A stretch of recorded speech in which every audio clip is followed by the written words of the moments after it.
जय हिंद दोस्तों, स्वागत है आपका अर्पित मैथ्स मनिया में। आज है डे 28 अपनी यूपीएसआई 350 प्लस टारगेट सीरीज का।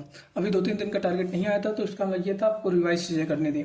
अब हिंदी में हम लोग क्या करेंगे, हिंदी में हम लोग याद करेंगे। क्या याद करेंगे? हिंदी साहित्य और हिंदी पुरस्कार में जो किसी कवि ने कौन सी रचना की, क्या उसको कब ज्ञान पुरस्कार मिला, इन सब चीजों को हमें क्या करना है, दोहराना है, याद करना है। जितना ज्यादा से ज्यादा हम लोगों को अब रिवीजन करना है, ठीक है। इसके बाद हम लोग रिवाइज करेंगे अलंकार, रस, छंद और इन सब के देंगे एमसीक्यू। और इसी के साथ जो एक टॉपिक हम लोग और करेंगे वो हम लोग वर्ड वाला करेंगे, जिसमें कौन सी ध्वनि कहाँ से निकलती है। ये सब चीजें करते करते हम लोग हिंदी का आज का इतना टारगेट रहेगा। चीजें आपके जो नोट्स बने हुए हैं उन्हीं नोट्स को आपको दोहराना है, कुछ नया नहीं पढ़ना है, कुछ एमसीक्यू वगैरह देखते रहना है। एमसीक्यू देखना है, सेक्शनल पीआईक्यू देख सकते हैं आप। सेक्शनल पीआईक्यू कंप्लीट करिए जल्दी से जल्दी।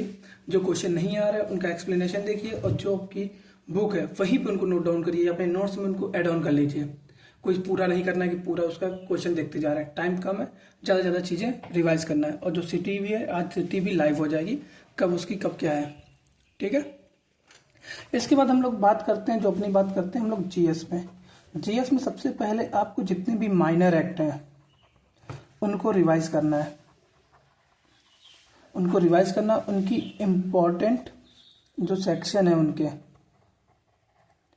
इम्पोर्टेंट सेक्शन उनको रिवाइज करना है। इसी के साथ कब राष्ट्रपति ने उनके पे साइन किया, कब वो पारित हुआ, इस तरीके से करते करते आपको चीज़ें करनी है। सबसे पहले माइनर एक्ट, छोटे छोटे एक्ट रहेंगे, 1-2 दिन में रिवाइज करते रहिए। अपने हिसाब से जितनी आपकी कैपेबिलिटी है या कैपेसिटी है, उस हिसाब से आप अपना जो टारगेट सीरीज है जो रिसेट करिए, उसको पूरा करिए, ठीक है। माइनर एक्ट में आपको जो भी लग रहा है, कम से कम 3 से 4 माइनर एक्ट तो आपको आज रिवाइज करने ही करने हैं। राष्ट्रपति वाला हो जाएगा। इसी के साथ आपको पॉलिटी आपको 3 दिन में रिवाइज करनी है। 3 दिन में फिर एमसीक्यू रिवाइज करनी है, तो आपको आइडिया लगा लेना है कितने आपको चीजें करनी है। विद इन 3 डेज में हमें करना है, तो आप अपना हिसाब लगा लीजिए कितना। आज उसका 1/3 करेंगे अब हम लोग, जितनी भी रहेगी, ठीक है। इसी के साथ हम लोग करंट करेंगे, करंट अफेयर। जो हम लोग वीडियो देख चुके हैं, अगर नहीं देखा है तो आप उसको मतलब सबसे पहले वो कंप्लीट करके उसी को रिवाइज करिए, जितनी चीज़ें हैं बस। इसके ज़्यादा कुछ नहीं, जो भी अब चीज़ें होंगी, जो नंबर बढ़ेंगे घटेंगे, उस वो सब पूरा डिसाइड करिएगा रिवीजन पे। रीजनिंग और मैथ, इन दोनों के आपको केवल सेक्शनल देने हैं। और सेक्शनल का भी तरीका ये रहेगा, आपको पेपर क्वेश्चन देखना, तुरंत सबमिट कर देना, 1 मिनट के आपको अंदर अंदर कर देना है। फिर आप जल्दी जल्दी क्या करेंगे, क्वेश्चन गो थ्रू करेंगे, ठीक। करते जा रहे हैं, और जो क्वेश्चन लगेगा आपको नहीं आता है, आपको केवल वही अटेम्प्ट करना है। जैसे आप मन में सॉल्व करेंगे, अच्छा ये करना है, अच्छा ये करना है, ठीक है। या तो एक दूसरा तरीका ये, आपने सेक्शनल लिया, सेक्शनल को सबमिट कर दिया। अब जो भी उसमें लगभग 60% जिसमें सॉल्व किया है, उन क्वेश्चनों को आपको देखना है। जो भी 70-80 वाले उनको रहने दीजिए, फिर भी आप देख लीजिए कि आपसे होगा कि नहीं होगा।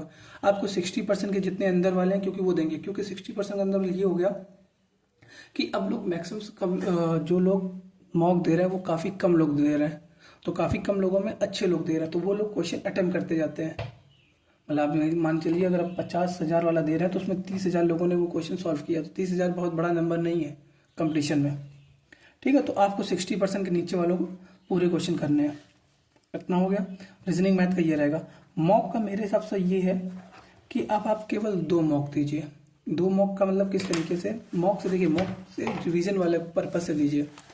मतलब एक मॉक आप अभी मतलब 10 तारीख की, मतलब आप ये चाहिए, आप ये कर लीजिए मेरे हिसाब से, आप एक मॉक डेली दे सकते हैं अभी।